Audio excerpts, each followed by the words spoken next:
Bumi divanlarga har doim hozir sinadigan qo'rquv bilan o'tiraman. Mushuga farqi yo'q. Bumi sezgi organlari davno o'lib ketganini bo'lsa, ventilyatorga shamol qilib o'tirganlardan bilsanglar bo'ladi. O'tirgandan keyin turish bir azob, pul esa tugagan.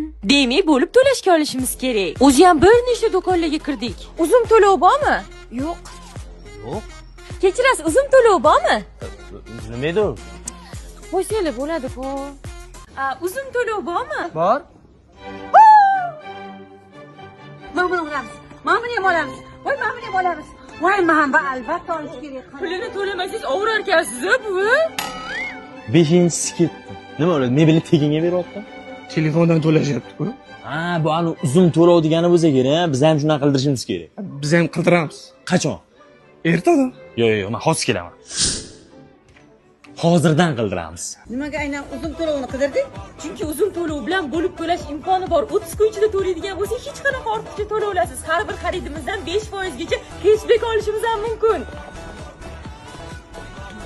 Uzum to'lov bormi deb hamma joydan so'rang va to'lagan pulingizdan 5% gacha cashback oling. 30 kun ichida bo'lib to'lasangiz hech qanday ortiqcha to'lovlarsiz.